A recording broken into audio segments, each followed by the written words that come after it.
Welcome to the Dennis Report. I'm Dennis Atchison. This is an episode of As I See It, titled Bank of New Brunswick. Every election and every budget in New Brunswick, we get the same hue and cry. Government must get out of debt, must learn to manage its deficit. There's something similar. It's constant, it's irritating, and it's an unproductive narrative. We've had it for over 40 or 50 years now, if not longer. First, have you ever wondered where the debt came from in the first place for government? And have we forgotten what the purpose and the role of money or currency is in our society? To help us remember where debt came from, watch this little clip. During the American Civil War, President Lincoln bypassed the high-interest loans offered by the European banks and decided to do what the Founding Fathers advocated, which was to create an independent and inherently debt-free currency. It was called the greenback. Shortly after this measure was taken, an internal document circulated between private British and American banking interests stated, "Slavery is but the owning of labor and carries with it the care of laborers, while the European plan is that capital shall control labor by controlling wages. This can be done by controlling the money. It will not do to allow the greenback, as we cannot control that." The fractional reserve policy perpetrated by the Federal Reserve, which has spread in practice to the great majority of banks in the world, is, in fact, a system of modern slavery. Think about it. Money is created out of debt. And what do people do when they are in debt? They submit to employment to pay it off. But if money can only be created out of loans, how can society ever be debt-free? It can't. And that's the point. Please catch the last little point. If money can only be created out of loans, how can a society ever be debt-free? And while I know it's American in focus, we'll get to the Canadian part of that in a little bit. So, demanding a government get out of debt is the wrong demand. Participating in the present financial system by its very design perpetuates debt. We cannot, repeat, cannot ever have a government out of debt in today's financial system. So, please stop saying this. It's a waste of time and energy. Now, to help us understand the role of money, Douglas Rushkoff, in his book called Present Shock, offers a concise and thoughtful explanation on money. Here's a quote. "The wealthy needed a way to make money simply by having money.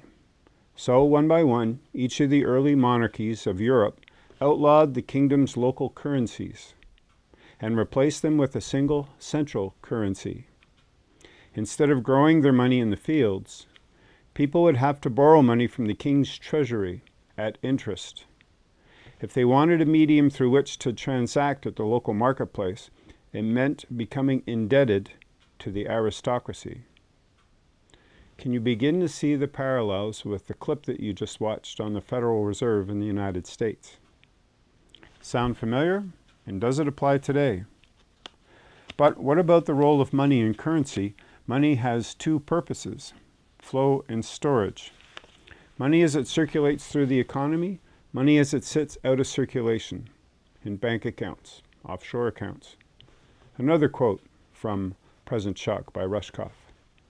"We naturally tend to assume money is equally good at flow and storage, or transactions and savings. But it's not. It's why government can't solve local economic depression simply by getting a bank to lend money for a corporation to open a plant or a megastore in the afflicted area. Failing local economies need flow, not more storage." Now, can we put these early pieces together?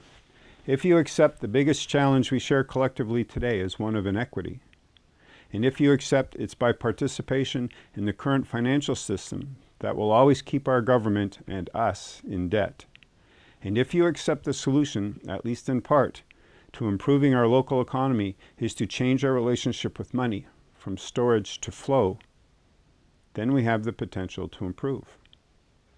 In my July 2017 interview with now Premier Blaine Higgs, we talked about systemic change on several fronts. Here's a clip. In it, we were talking about the impact of artificial intelligence on our society and the impact on job losses. But the heart of the conversation was on how we can change together to meet future challenges. Going to be an interesting time, and I suspect it's going to take all of us to figure out what that solution is for us. It is indeed going to take all of us, and it's going to take blurring the political lines in order to find solutions in any camp that can help drive a change. I think it goes back to the original kind of thought of how do we create a talent pool that is looking at those shifts in our society that are basically saying, look, we've got to think differently here because this is coming at us, and this has to change. Well, do you think that that's going to happen on any particular campaign trail? It isn't. It won't. It would be interesting if it did. It would be interesting, but what's going to bring that sort of view or intelligence to the program? Because it's like that takes an analysis of what is going on in society around us. It takes some in-depth look at what is changing in not only New Brunswick and Canada and in other countries around the world that's going to impact New Brunswick, that's going to impact Canada. You'd like to think there's a national strategy that's basically saying what's out there that's really going to have a face change impact on us. So I hope you caught that Mr. Higgs said two very key things. One, we have to blur the political lines. And two, look, we have to think differently because this is coming at us. So we were talking about the impact of artificial intelligence, but the monetary system, the banking system, and our current indebtedness is another systemic challenge that fits in the same criteria. These are excellent points and to be remembered. Blurring the political lines, meeting a cooperative government instead of a competitive government. And we have to think differently. So, how do we blur the political lines? How do we think differently? How do we improve local economy by creating flow and resolve the entrenched system of public debt? Here's step one. It's a quote by F. Buckminster Fuller. You never change things by fighting the existing reality. To change something, build a new model that makes the existing model obsolete. When it comes to public debt and possible solution, a Bank of New Brunswick emerges as a new model. The debt problem itself is recurring and perpetual. And everything I've read, all the suggestions I've seen about the limitations of raising taxes to increase government revenue, increasing fees on government services, streamlining the efficiencies of government and reducing costs, or having economic growth in the province to the extent that the tax revenue would then help to overcome the debt and deficit problem. None of those seem to really be adequate to the scale of the problem that not only New Brunswick, but many governments face in handling their continual deficit financing and their growing debt on which they pay interest at increasingly high rates. So as part of all of that, a perception problem is part of why the issue repeats itself decade after decade, because we keep looking at it the wrong way? There's a number of ways you can look at it, and part of it has to do with the whole structure and design of the monetary system and the banking system, which goes back to the 17th century. Yes. It has a long history, and the way the Bank of England was originally formulated to enable the king to borrow money to pursue the wars that were going on because he was running out of funds, and a very ingenious structure called fractional reserve lending was developed, first with the goldsmiths and then the Bank of England, that enabled money to be created. And that has gone on and become the design feature of the banking industry as it developed and as it now operates in modern times. And it's in the hands of the private for-profit banking industry in most cases, rather than in the hands of a nonprofit public trust government chartered agency. So that's a key point right there, a philosophical or operational difference based on a philosophy of the private for-profit mindset model and the Right. public not-for-profit model. Right, that's correct. And this is something that a lot of people have understood over the years, but the pressures for continuing the monetary system, its management, and particularly the creation of debt in order to increase the money supply has been in the hands primarily of the private banking industry because it's an enormous profit center. I mean, in terms of the logic of it, it makes a lot of sense. Well, you can charge interest on something that's not there. Yeah, but for example, one of the quotes I used in my lecture from Mackenzie King, who was the Canadian Prime Minister from 1935 to 1948, he understood this problem very well, and I'll read his quote. He says, "Once a nation parts with the control of its currency and credit, it matters not who makes the nation's laws. Until the control of the issue of currency and credit is restored to the government and recognized as its most sacred responsibility, all talk of sovereignty, of parliament, and of democracy is idle and futile." And the really interesting example of this is that in the mid-30s, the Bank of Canada was actually made into a public bank. And from that time until 1974, the Bank of Canada was able to borrow at very low interest rates, in some cases no interest, from its own bank, which enabled it to come out of the Depression, finance the Second World War, their participation in the Second World War, to finance major projects after the Second World War, the recovery, universities, hospitals, the St. Lawrence Seaway, a good deal of the Trans-Canada, was all financed through the government going to its own bank, low interest rates, in some cases no interest rates, and borrowing the money needed to do that progressive recovery and economic development. Then in 1974, the decision was made, the Liberal government made a decision under the framework of neoliberal economic policy and globalization to become part of the Bank of International Settlements, the Swiss private bank that has a huge structure of coordinating international finance. And when that happened, they stopped using the Bank of Canada for financing government projects, and they began to borrow entirely from the private financial industry.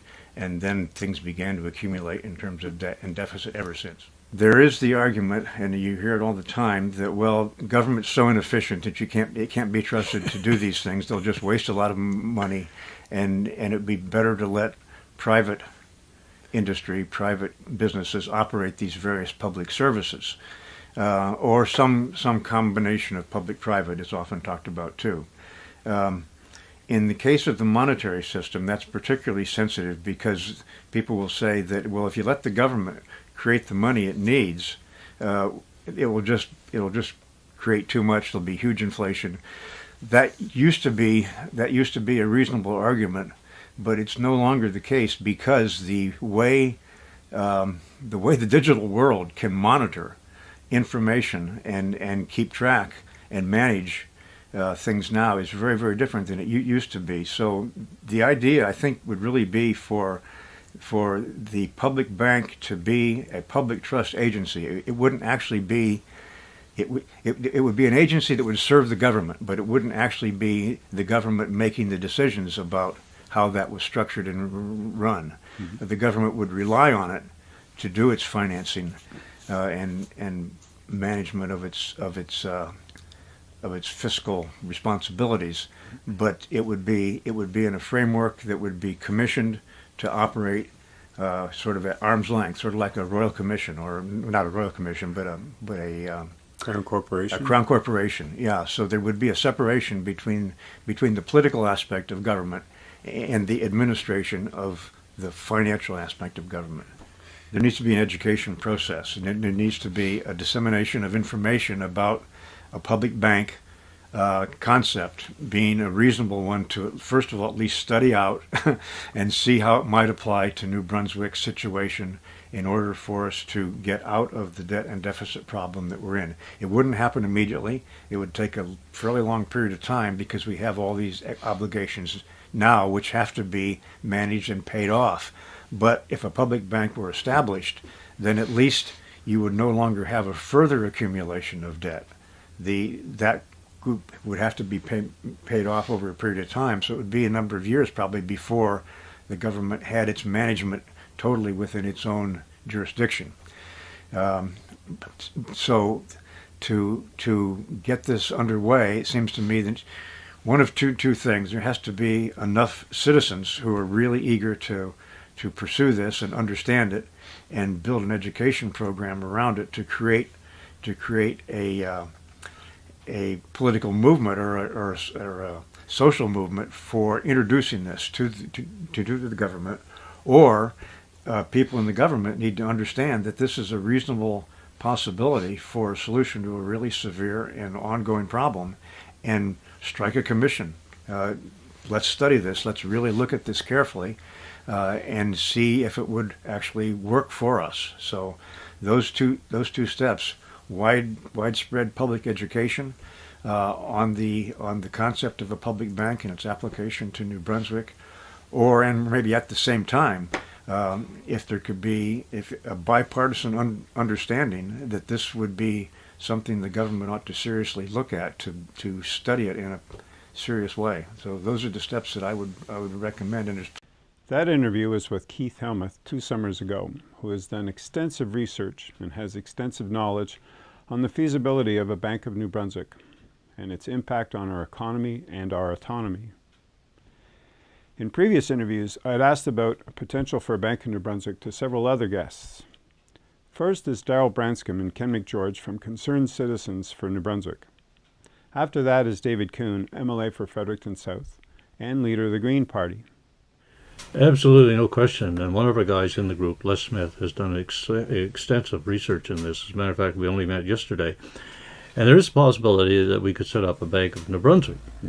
And if we did, and if the federal government went along, we could borrow money from the central bank at the same rate that the federal government borrows. And so their lending rate today is 1.25. Yep. And earlier you talked about the difference 1% makes. Yeah, and so we're probably averaging 4 points if we're paying $700,000 on $20 billion. So yeah, we're probably paying about 4%. Now, mind you, we have a sinking fund that is there for contingency of that's in the $4 or $5 billion. But we talked about it at length yesterday and kind of left it open-ended. But if that were to occur, it would be a huge boost. So I think the idea is great. Bank of New Brunswick, and one of our members, or maybe it was a riding association, even brought forward that proposal.